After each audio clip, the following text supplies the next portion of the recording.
Welcome to the Unhurried Living Podcast. We're sharing leadership conversations to help you develop unhurried rhythms of rest and work. We're helping you overcome hurry and make time for what matters most. And now, enjoy today's episode. Hey friends, welcome to episode 253 of the podcast. My name's Alan, and I'm so glad you've joined me here. I'm hopeful that our time together will help you rediscover an unhurried way of life and leadership. I talk with a lot of leaders, and one of the issues that a lot of them wrestle with is their life of prayer. It often feels a lot easier to do something for God than it does to talk with God. But God, as the good Father that He is, wants us to enjoy His presence first and then join Him in His good work in the world. We were made for friendship, and staying relationally present is how that friendship grows. So I'm especially glad today to share my recent conversation with Tyler Staton about his book, Praying Like Monks, Living Like Fools. Tyler Staton is the lead pastor of Bridgetown Church in Portland, Oregon, and the national director of 24/7 Prayer USA. He is passionate about pursuing prayer in the honest realities of day-to-day life. And Tyler is also the author of Searching for Enough, the high wire walk between doubt and faith. He lives in Portland with his wife, Kirsten, and their 3 sons. Now, if you're a new listener, welcome to the podcast. If you find these episodes helpful, would you be willing to follow, rate, and review? And I'd love it if you'd share this podcast with your friends. Meanwhile, let's dive into my conversation with Tyler Staton.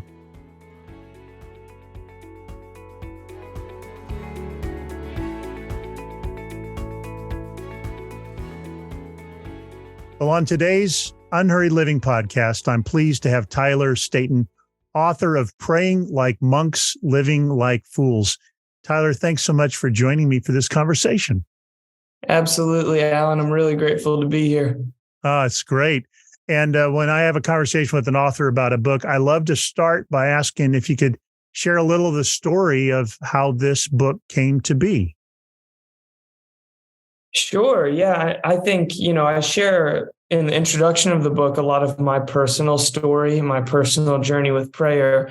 And so I would simply say, I came into the kingdom in prayer walking alone, which I learned over the course of my spiritual life since that's a rare story. And so prayer has always been like the first love and the deepest place of intimacy between me and Jesus. And over the course of my walk with Him, I feel like I've gotten to discover more and more the full color palette of what prayer is.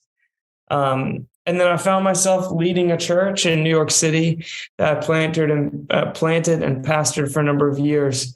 And in the midst or in the early days of COVID-19, when New York City was the epicenter of the global pandemic and everyone that could was fleeing the city, and the city that never sleeps was looking like a ghost town all of a sudden. It was such a strange time to live there.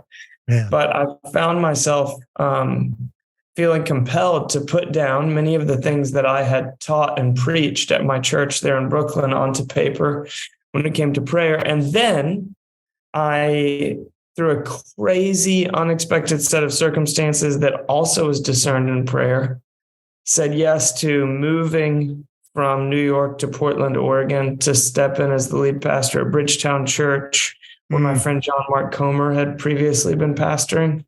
Yeah. And that was totally out of left field, completely unexpected, and a completely other story. But then that made me feel like everything I wanted to write down had been fostered in this community that I loved and on the streets of Brooklyn. And it felt important to me to get the first draft of it down on paper while I was there in New York City. So then I had a self-imposed deadline. Oh boy. And I just spent Tuesday nights and Saturday mornings sitting at my kitchen counter, writing about prayer. And those rambling thoughts eventually became this book. Oh, thank you so much for sharing that. Oh my goodness. I when I talk with leaders about prayer, I think a lot of them feel guilty. I think others of them feel a little aimless and uncertain about what in the world that looks like. And they can't really imagine themselves ever being described as a person of prayer. But I wonder if you can just speak to that sense of prayer as an invitation, or prayer as just simply a way of living in friendship with God. I think people make it too mystical and sort of crazy.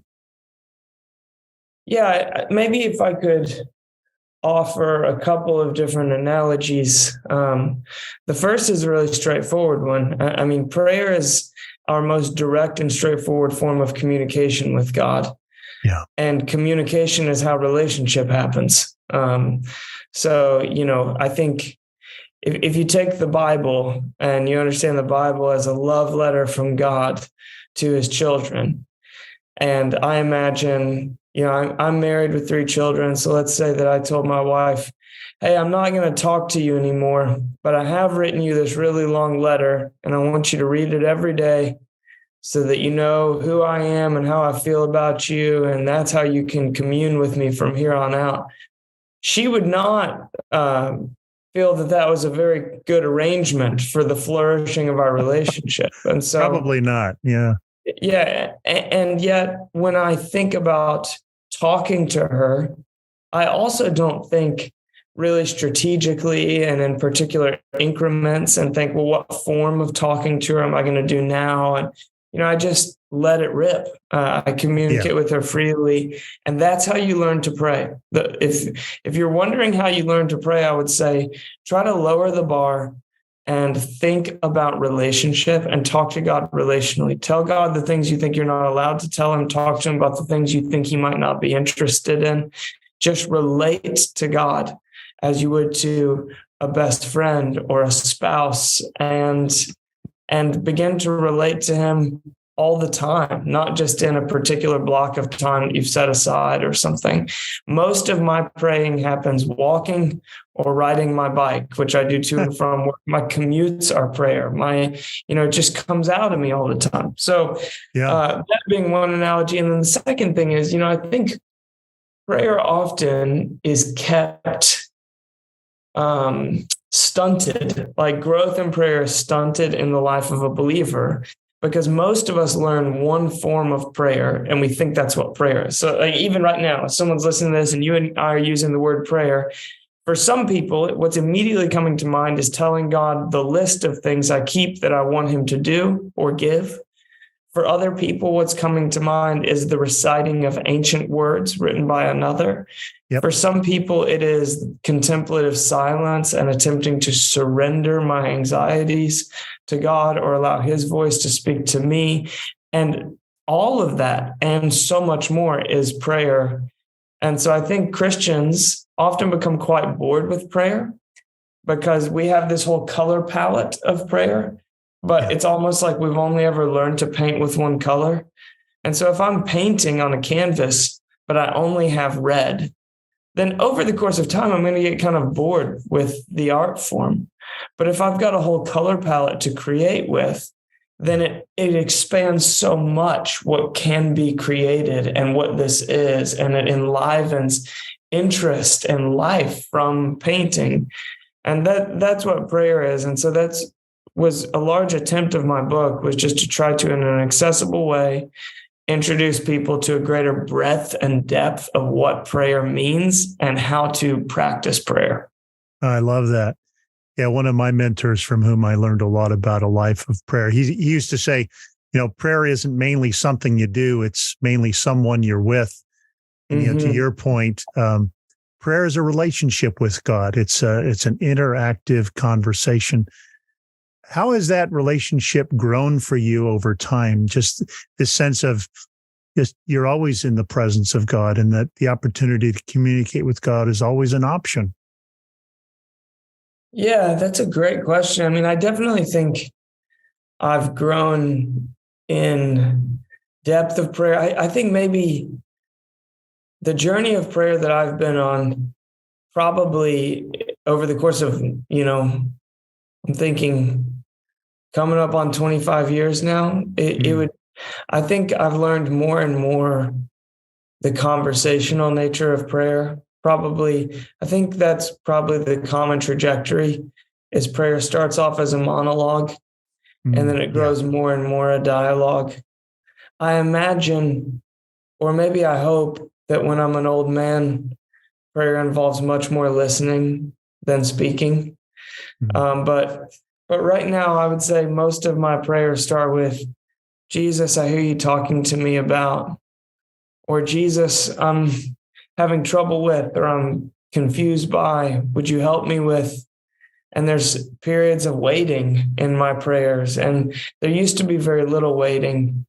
And that isn't because sometimes I also get frustrated because people kind of elevate contemplative prayer as a higher form of prayer. And I don't mean that. Like, I am an intercessor through and through still. I am all about telling God the things that I need and want. I think it's simply because I'm getting in touch with maybe what I truly need or want through talking with him more than through reaction to the circumstances around me.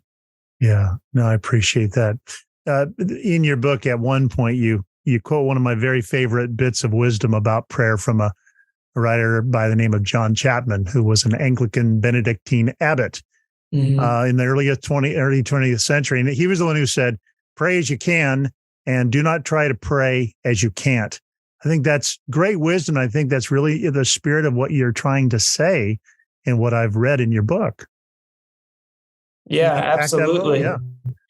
I think that's the starting place of prayer, is just start where you are and start by praying the way that you can pray.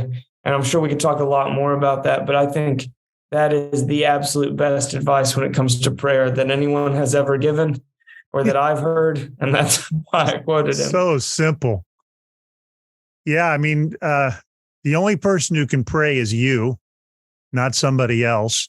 And the only stuff you can talk about is your life. I mean, what's actually going on. And I think we sometimes turn prayer into a thing that isn't us and isn't what's in our heart. I think it was Lewis who said, if you're not praying about what's going on in your heart, then, you're not actually in a conversation. Yes, I agree. Yeah. Well, in John Chapman's letters, that same place where he talks about pray as you can, he goes on a little further and he said, the only way to pray is to pray. And the way to pray well is to pray much. And if you don't have time for that, well, then at least pray regularly. But the less one prays, the worse it goes. And if circumstances don't permit even regularity, well, then one must put up with the fact that when one does try to pray, one can't pray. And our prayer will probably consist of telling this to God. I love the spirit of that. I'm just the simplicity and the honesty of that. How does that kind of, resonate or compare with the experience you've had? Yeah, I think that's what I, was trying to say earlier when I say I think most people overthink prayer. Most people think of prayer more as a prepared speech than a free-flowing dialogue or conversation. Maybe a good way to say it is this. Most people approach prayer like they're coming to someone they don't know very well. And, when I approach someone I don't know very well and it's a conversation I'm a bit nervous about, it's kind of like job interviewee, where I'm thinking of what might be said and how I'll respond. And I've got kind of some lines prepared in my head. But when I'm just talking with someone that I'm close with, that I feel deeply known by, that I'm not nervous about my presentation in front of, I'm at ease in their company, and the conversation just goes where it goes. And often the deeper things within me get to come to the surface because I'm not presenting, I'm just being. Yeah. And so much of prayer, I think, is learning to be in God's presence rather than present in God's presence. And I hear that in John Chapman saying, sure, if you don't have time to pray, then what on earth are you doing? And I guess you should probably pray about the fact that you don't have time to pray, I've prayed at least a couple of those sorts of prayers. Mm-hmm. Well, in one of your chapters titled Be Still and Know, you talk about the challenge of hurry. And I've found that in my own experience, hurry and prayer really don't go very well together. They're sort of very much opposite modes of being. I wonder if you could talk some, obviously this being the Unhurried Living podcast, talk some about the challenge of hurry as you see it, maybe how you've experienced God's invitation to slow down to the pace of the kingdom or something like that. Yeah. Maybe I'll just share my own journey. I am a doer and a busybody. I think, I see it in my family of origin on both sides. I've got those kind of parents and those kind of grandparents that in the best way, like can't sit still, can't, they're up clearing everyone's plates before you finished eating. They're, and I think the further you get from your family of origin, the more you realize like, oh, this was a peculiar environment in a few ways. And I see that in me in 1,000 different ways. And then, you do Myers-Briggs and Enneagram and all the different types of things that reveal to you who you are, maybe your strengths and your shadows. And I think that my MO is to run at max capacity. And I can remember a very distinct moment. So I'm a runner. I love to go running, which probably contributes to everything else we've just been talking about. But I remember a very distinct moment. And this is a pastoral moment. It related to the church I was leading at the time in New York several years back. I was on a run and I was training for the only marathon I've ever trained for. And so I was getting faster. And I remember checking like my time while I was still on the run to see if I was on the pace I need to be on, and just hearing God's voice speak. You can either try to prove to everyone how fast you can run, or you can slow down long enough to run in community. And I felt that, that community was twofold, both in communion with the Father, Son, and the Spirit, and in communion with others. And that was not the beginning of my journey into slowing down, but a big point in that journey where I think I started to take very seriously waging war, if that's not too dramatic, but waging war with the patterns within me that may or may not technically be like in the bucket called sin. Yeah. But were absolutely going to rob me of who I wanted to become, of what I think is most savored in life. And I just started to notice things like I feel like I hear God best when I'm not in a hurry. Yeah. I feel that when I'm hurried, it's very hard for me to enjoy the things I think I will want to relive forever. Like I've got 3 little boys, 1, 4, and 6. Oh, man. And I think all the time, I'll probably want to go back to this moment reading a book to my little boys on a Tuesday night every day when I'm old, or not even when I'm old, just when they don't want me to read to them anymore. Yeah. And you know what I'll never want to go back to? The sermon I was finishing writing before I got on this podcast with you. Like, not that it doesn't matter. It just, it'll be weightless compared to the Tuesday night with my son. Yeah. And yet when I'm hurried, I get the order reversed. Like when I'm hurried, I prioritize the things that seem so important, but I'll never want to relive. Yeah. And I allow the things that I want to relive forever, but I feel like I can do with half myself present in the moment. then I am half present and I don't experience them while I can experience them. And so unhurrying is a way. I think there's this phrase Jesus says, he talks about bread a lot, sitting on the rim of Jacob's well, talking to the Samaritan woman. He says to his disciples, I've got bread you don't know about. Yeah. And he talks about being the bread of life. He talks about the bread that satisfies. Psalm 127 contrasts, or calls our anxiety eating the bread of anxious toil in certain translations. And I just think often about I want to taste the bread that satisfies. And if I don't slow down enough to be in my body where I am and not be anywhere else, I will fill up on fast food that does not nourish my soul. And I will miss out on the true bread that is being offered me by God, who is ever generous and always offering it. But I got to slow down and sit in front of him long enough to taste it. So that's probably a rambling response, but I've been on a journey that has lots of specific practices and everything like that within it, but is ultimately aimed at that. Well, as you're sharing that image of, you reading to your sons, my 3 sons are 20 something or 30 something now, but there's a picture of me with all 3 of them sitting around me and I'm reading a book and they're looking over my shoulder. And you're right. Those are the moments that I treasure. And I have no idea what I was doing the week that photo was taken in my ministry work, whether preparing a sermon or whatever it might have been. So I think part of what I hear you saying in this journey of unhurry that God's been inviting you into is there's a sense of being present to that which matters most in each moment, learning to anyway.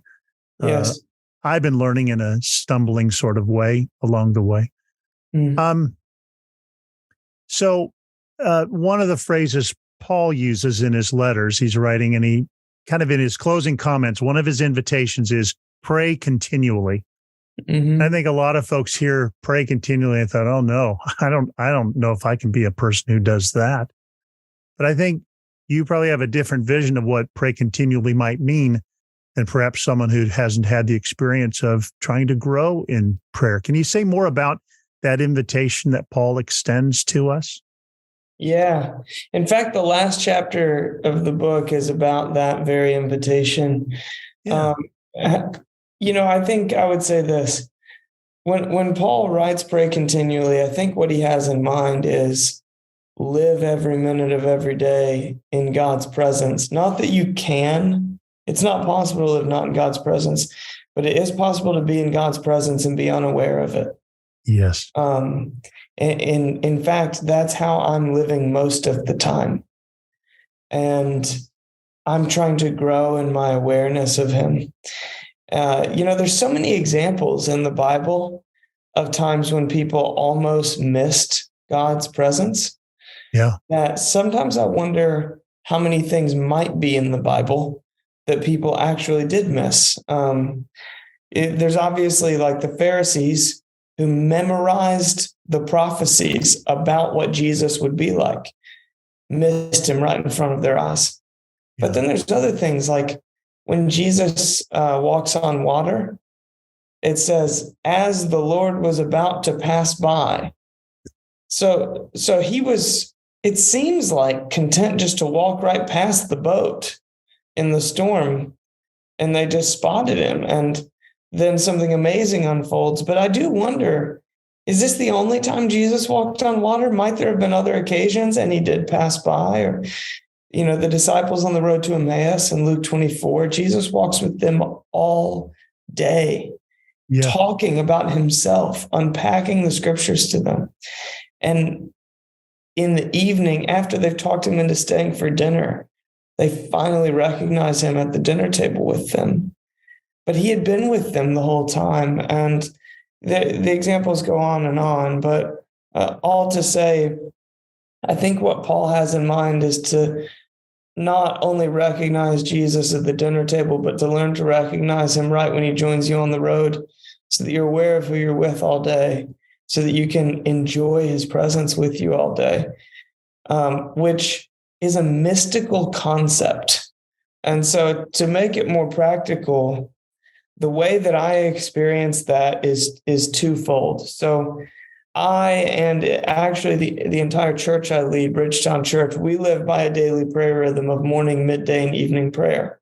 Yeah. As a church-wide. And that's not our idea. That's actually the ancient Hebrew prayer rhythm that ordered the life of the Jewish people in the Old Testament. It was the prayer rhythm of the early church. And there's a whole lot of scholarly evidence to suggest that it was the prayer rhythm of Jesus with his disciples that they then imitated. And it died out after about the first 300 years of church history. But that was the anchor point to church life. Like we think of the Sunday gathering being the anchor point today. So we have just tried to say, well, this seemed to be working during the church's heyday. Why don't we just revive it and do exactly what they were doing? Yeah. But the point of praying morning, midday, and evening prayer, I believe, is not to pray 3 times a day. It's to allow yourself to be interrupted by God frequently enough that you become interruptible. And maybe a good way to think about this would be to have that every relationship of depth has both rhythm and spontaneity to it. Yeah. And usually these days we have a bias towards spontaneity because we think it's more authentic, right? To, just the spontaneous experience is the true experience with God. But the rhythmic disciplined experience is drab. And I would just say this, we're recording this on Thursday. I have a Thursday night date night routine with my wife. And the point of that date night is not that this is the only connection. Right. It's that without a set rhythmic connection, we won't have spontaneous connection. It will die out. Our communication will shrivel. And every relationship of depth works that way. Like if you have a close friend, there's a weekly coffee or a basketball league you play in together, a church community you're a part of. There are set times and places that you know you're going to interact with that person. And that gives way to spontaneity. So apply that to whatever you want. And I think this is what a daily prayer rhythm does, is it teaches us, or it makes room for spontaneity in our lives so we can grow to become more interruptible, and we can grow to commune with God, the God we're communicating with rhythmically in a spontaneous way. Yeah, I love that. In a sense, I think what I hear you saying is this rhythm of prayer has a way of training us. I think sometimes we try to notice God's presence, and it's, I think, better to train ourselves to, as you say, be interruptible regularly. About 20 some years ago, I got a chance to be trained in spiritual direction. And part of that was living in a community of Benedictine monks for a month.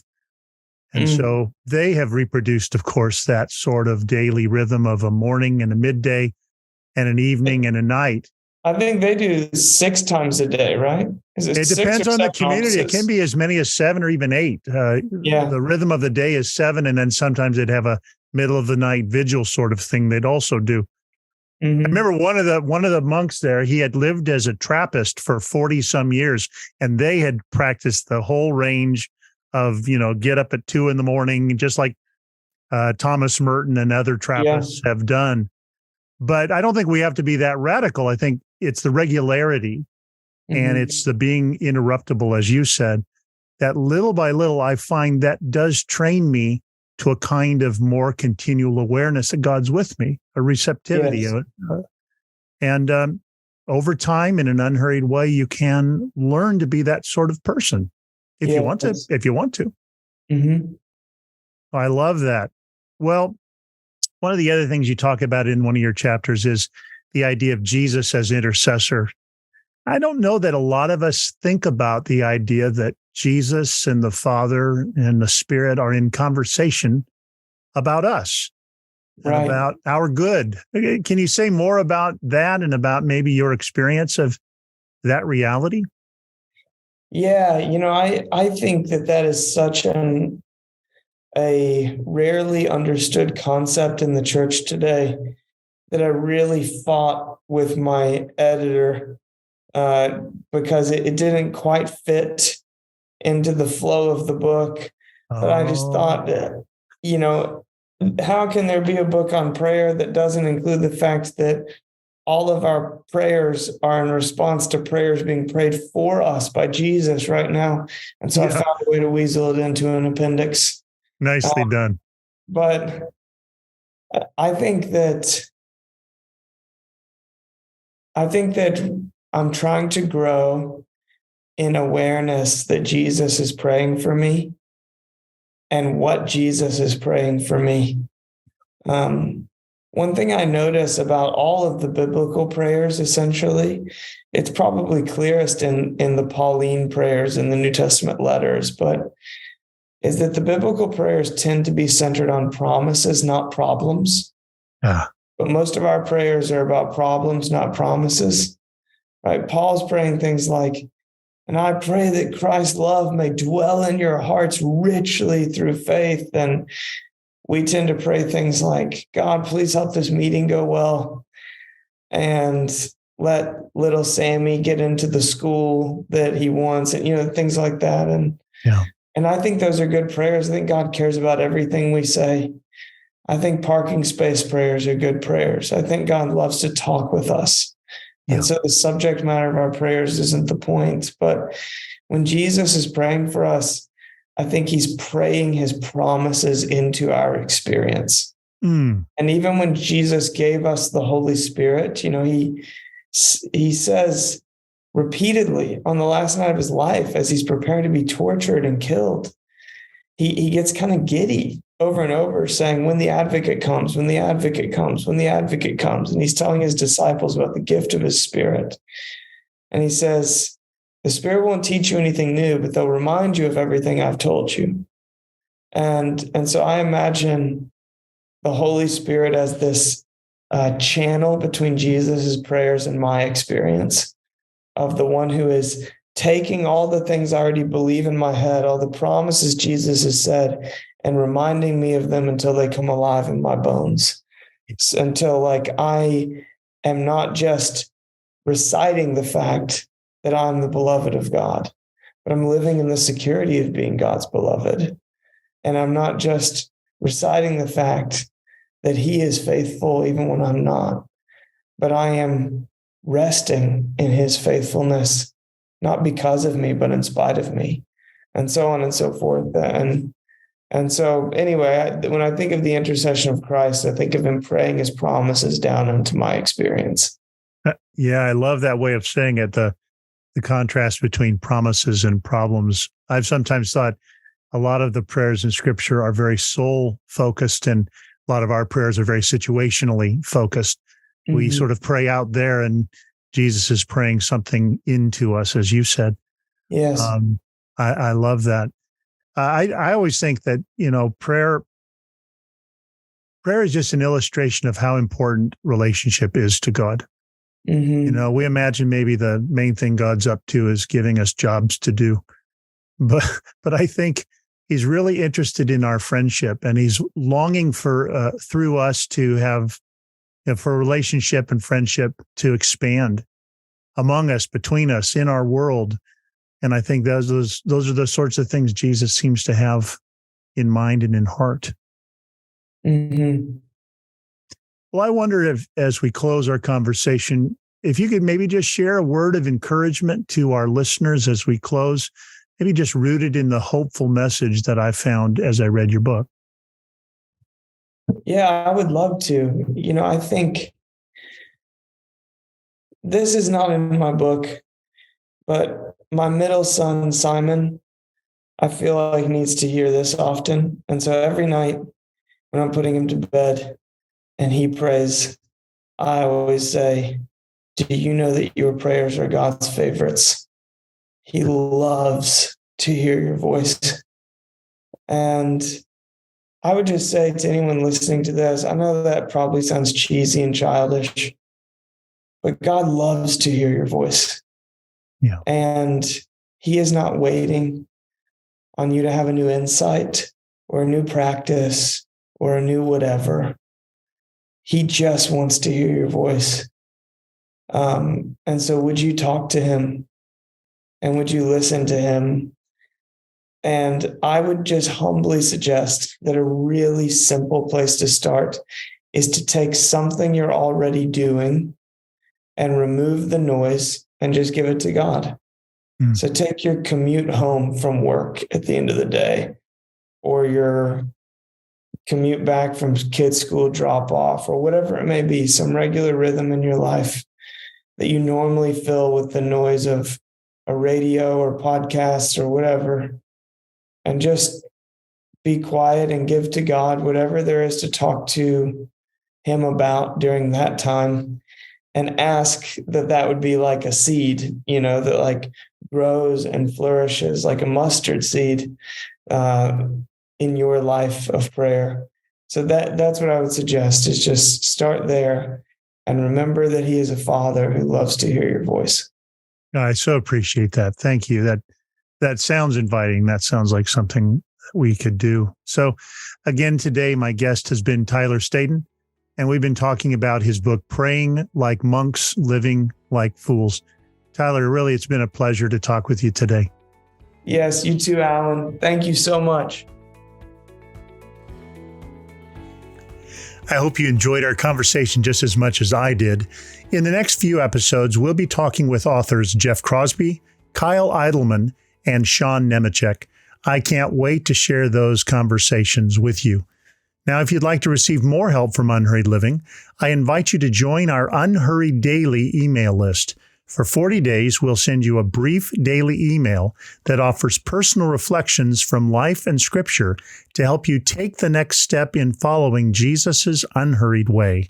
You can sign up on our website at unhurriedliving.com. We're honored to encourage thousands of leaders just like you. Thanks for listening. You've been listening to the Unhurried Living podcast. Join us next time to learn more about following the genius of Jesus' unhurried way of life and leadership.